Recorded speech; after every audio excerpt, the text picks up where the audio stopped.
Cakes and Ale by Edward Spencer. Chapter 3. Breakfast, _continued_.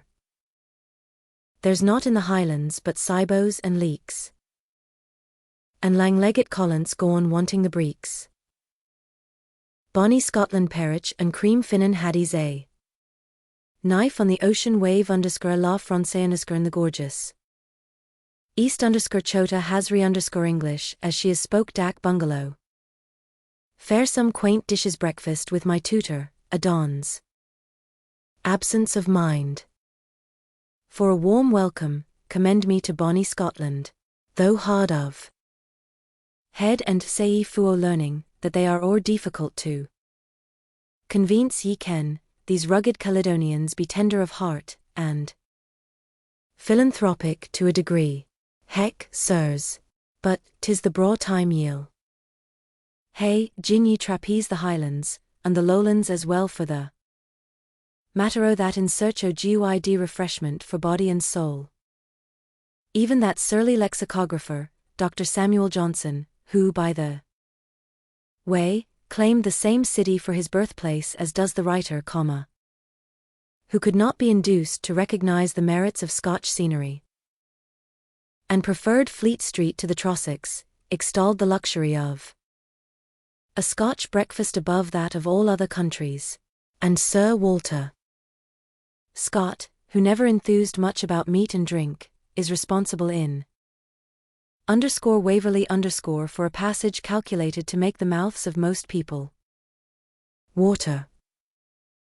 He found Miss Bradwardine presiding over the tea and coffee, the table loaded with warm bread, both of flour, oatmeal, and barley meal, in the shape of loaves, cakes, biscuits, and other varieties together with eggs, reindeer ham, mutton and beef ditto, smoked salmon, and many other delicacies. A mess of oatmeal porridge, flanked by a silver jug which held an equal mixture of cream and buttermilk, was placed for the Baron's share of the repast. And, as Mr. Samuel Weller would have observed, a very good idea of a breakfast too. A beef ham sounds like a large order for breakfast, even when we come to consider that the Scotch beastie, in Sir Walter Scott's time, was wanting in beam and stature. I have seen and partaken of a ham cut from a Yorkshire pig, and weighing 52 pounds, but even a Scotch beef ham must have topped that weight considerably. Fortunately the sideboards of those times were substantial of build. Missing from the above bill of fare is the haddock, _ the finnan haddie _, a bird which at that period had probably not been invented, but the modern Scottish breakfast table is not properly furnished without it. The genuine finnan is known by its appetizing savor and by its color a creamy yellow, which is totally distinct from the Van Dyke browny hue of the haddock, which is creosote in the neighborhood of the Blackfriars Road, London. Strip off the skin, says the recipe in one cookery book, and broil before the fire or over a quick clear one. Another way my way is not to strip off the skin and to steam your haddies. Place them in a dish which has been previously heated. Throw boiling water on them, and cover closely with a plate. Place on a hot stove, and in from 10 to 15 minutes the finans will be accomplished. Drain, and serve hot as hot, buttered, with a sprinkling of cayenne, and maybe a dash of Worcester sauce. Salmon is naturally a welcome guest at the table of the land of his birth, served fresh when in season, and smoked or kippered at all times. A salmon steak with the curd between the flakes, placed within a coat of virgin white paper, oiled, and grilled for 15 minutes or so, is an excellent breakfast dish. A fry of small troutlets, a ditto of the deer's interior economy underscore when up at the death of a hunted stag. Always beg or annex a portion of his liver, also common dishes at the first meal served by the good wife, and I once met a cold haggis at 9:30 a.m. But this, I rather fancy, was a wee bit joke at my expense. Anyhow, I shall have plenty to say about the great chieftain. Oh, the Puddin' race, in a later chapter. Underscore off to Goldland. Underscore. Those that go down to the sea in ships, and can summon up sufficient presence of mind to go down to the saloon at mealtimes, have far from a bad time of it. Living was certainly better on the ocean wave in the days when livestock was kept on board, and slaughtered as required. For the effect of keeping beef, pork, and mutton in a refrigerating chamber for any length of time is to destroy the flavor, and to render beef indistinguishable from the flesh of the hog, and mutton as tasteless as infantine pap. But the ship's galley does its little utmost, and the saloon passenger, on his way to the other side of the equator, may regale himself with such a breakfast as the following, which is taken from the steward's book of a vessel belonging to the Union Line. Porridge, fillets of haddock with fine herbs, mutton chops, and chip potatoes, savory omelette, bacon on toast, minced collops, curry and rice, fruit, rolls, toast, etc., tea and coffee. Cannot my readers imagine a steward entering the stateroom of the voyager who has succumbed to the wiles and eccentricities of the Bay of Biscay with the observation, "Won't you get up to breakfast, sir? I've reserved a beautiful fat chop, with chips, purpose for you, sir." And the lot of the third-class passenger who is conveyed from his native land to the Cape of Good Hope, for what Mr. Montague Tigg would have called the ridiculous sum of £16, 16, is no such hard one, seeing that he is allotted a bunk in a compact, though comfortable, cabin, and may break his fast on the following substantial meal: porridge, Yarmouth bloaters, potatoes, American hash, grilled mutton, bread and butter, tea or coffee. An American breakfast is as variegated, and I fear I must add, as indigestible, as a Scotch one, and included in the bill of fare are as many or more varieties of bread and cake as are to be found in the land o' shortbread. The writer has, in New York, started the morning meal with oysters, run the gamut of fish, flesh and fowl, and wound up with buckwheat cakes, which are brought on in relays, buttered and smoking hot, and can be eaten with or without golden syrup. But, as business begins early in New York and other large cities, scant attention is paid to the first meal by the merchant and the speculator, who are wont to gallop through breakfast and luncheon, and to put in their best work at dinner. A Mediterranean breakfast is not lacking in poetry, and the jaded denizen of Malta can enjoy red mullet, the woodcock of the sea, freshly taken from the tideless ocean, and strawberries in perfection, at his first meal, whilst seated, maybe, next to some dreamy-eyed hurry who coos soft nothings into his ear, at intervals. The wines of Italy go best with this sort of repast, which is generally eaten with spoons. In fair France, breakfast, or the déjeuner à la fourchette is not served until noon, or thereabouts. Coffee or chocolate, with fancy bread and butter, is on hand as soon as you wake, and I have heard that for the roister and the petit crive there be such liquors as cognac curacao and chartreuse verte provided at the first meal, so that nerves can be strung together and headaches alleviated. Before the associated breakfast at midday. In the country, at the _chateau of Monsieur et Madame the groom of the chambers, or _maitre d'hôtel as he is designated, knocks at your bedroom door at about 8:30. Who's there?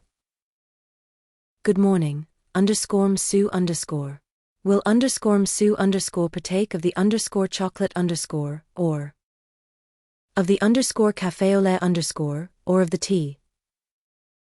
Upon ordinary occasions, Msue will partake of the chocolate if he be of French extraction, whilst the English visitor will partake of the café au lait tea making in France being still in its infancy. And if Msue has gazed too long on the wine of the country overnight, he will occasionally reprobate that he is partake instead of the view cognac diluted from the siphon, and Msue never sees his host or hostess till the assembly sounds for the midday meal. I have alluded, just above, to French tea-making. There was a time when tea with our lively neighbors was as scarce a commodity as snakes in Iceland or rum punch in Holloway Castle. Then the thin end of the wedge was introduced, and the English visitor was invited to partake of a cup of what was called by courtesy which had been concocted expressly for her or him, and tea à la française used to be made somewhat after this fashion. The cup was half filled with milk, sugar or discretion being added. A little silver sieve was next placed over the cup, and from a jug sufficient hot water in which had been previously left to soak some half-dozen leaf fragments of green tea, to fill the cup, was poured forth. In fact, the visitor was invited to drink a very nasty compound indeed, something like the wish tea with which the schoolmistress used to regale her victims milk and water, and wish you may get tea. But they have changed all that across the channel, and 5 o'clock tea is one of the most fashionable functions of the day, with the beau monde a favorite invitation of the Society belle of the fin de siècle being voulez-vous 5 o'clocker avec moi The déjeuner usually begins with a consommé a thin, clear soup, not quite adapted to stave off the pangs of hunger by itself, but grateful enough by way of a commencement. Then follows an array of dishes containing fish and fowl of sorts, with the inevitable côtelettes à la somebody or other, not forgetting an omelette a mess which the French cook alone knows how to concoct to perfection. The meal is usually washed down with some sort of claret, and a subsequent café with the accustomed chasse whilst the welcome cigarette is not defended, even in the mansions of the great. There is more than one way of making coffee, that of the lodging house general, and of the street stall dispenser, during the small hours, being amongst the least commendable, without posing as an infallible manufacturer of the refreshing, though indigestible, to many people, beverage, I would urge that it be made from freshly roasted seed, ground just before wanted. Then heat the ground coffee in the oven, and place upon the perforated bottom of the upper compartment of a cafetiere put the strainer on it, and pour in boiling water. Gradually, the Duke in Genevieve de Brabant used to warble as part of a song in praise of tea. And 'tis also most important that you should not spare the tea. So is it of equal importance that you should not spare the coffee. There are more elaborate ways of making coffee, but none that the writer has tried are in front of the old cafetiere if the simple directions given above be carried out in their entirety.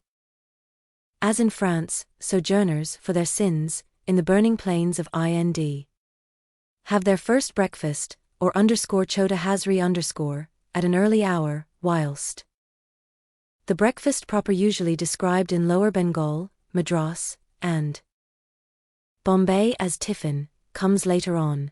4. Chota hazri . Literally little breakfast, which is served either at the mess house, the public bath, or in one's own bungalow, beneath the veranda. Poached eggs on toast are de rigueur whilst I have met such additions as under ish Campbell scrambled eggs, potato cake, and naughty, anchovy toast. Tea or coffee are always drunk with this meal. Always, have I written? Alas! In my mind's eye can see the poor Indian vainly trying to stop the too free flow of the Baloti Pani literally Europe water, by thrusting a dusky thumb into the neck of the just opened bottle, and in my mind's ear can I catch the blasphemous observation of the subaltern as he remarks to his slave that he does not require, in his morning's livener, the additional flavor of Mohammedan flesh, and the hubble-bubble pipe, the tobacco in which may have been stirred by the same thumb that morning. Coffee shop is a favorite function during the march of a regiment. In India, at least it used to be in the olden time, before troops were conveyed by railway.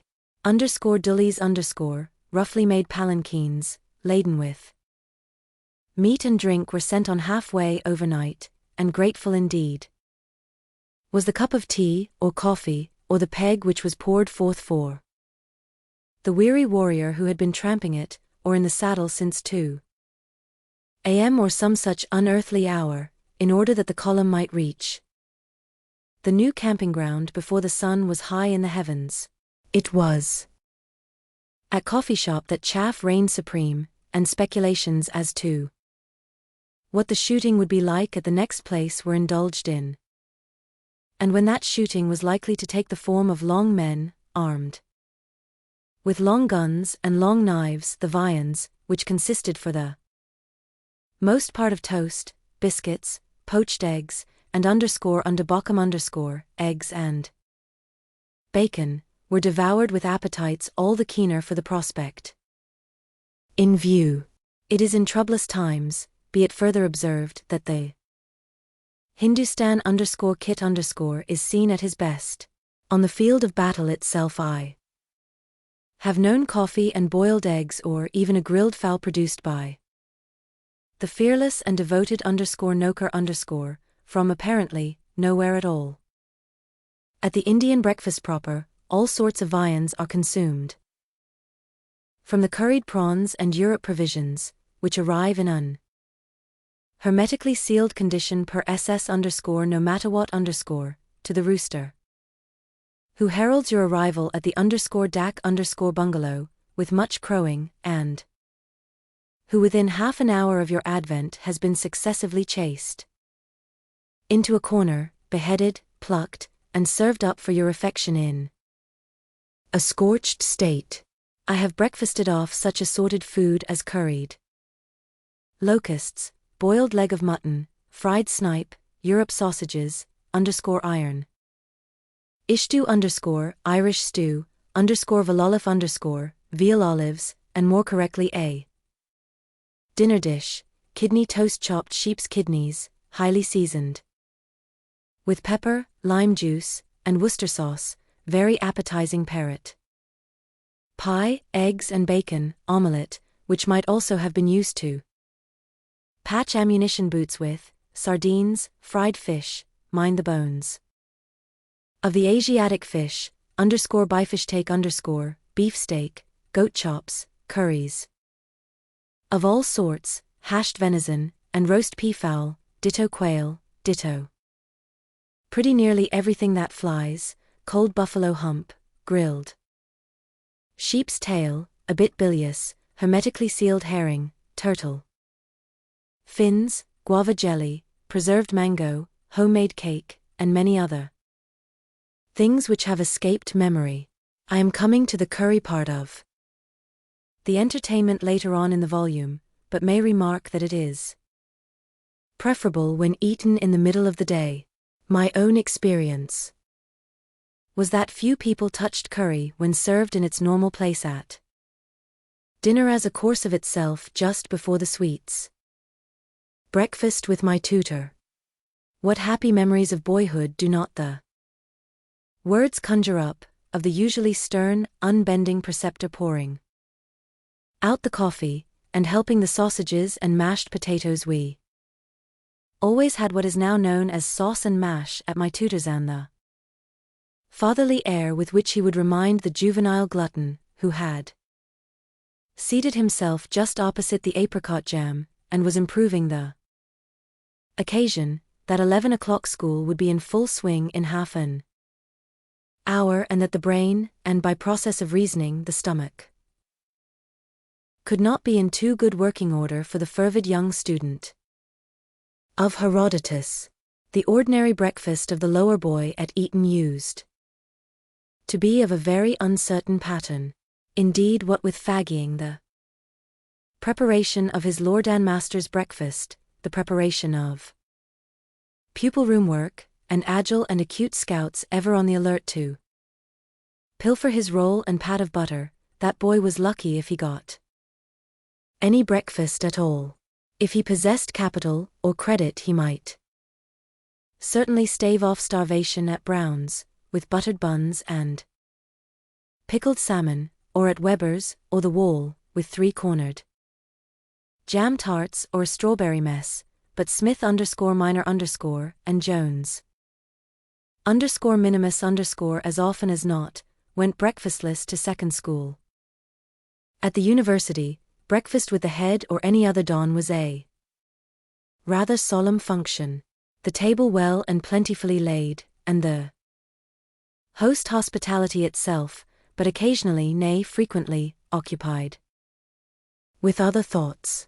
A departed friend used to tell a story of a breakfast of this description. He was shaken warmly by the hand by his host, who afterwards lapsed into silence. My friend, to force the running, ventured on the observation, "It's a remarkably fine morning, sir, is it not?" No reply came.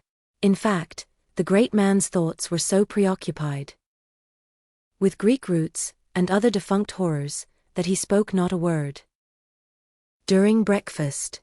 But when, an hour or so afterwards, the time came for his guest to take leave, the head shook him by the hand warmly once more, and remarked abstractedly, "Do you know, Mr. Johnson, I don't think that was a particularly original remark of yours."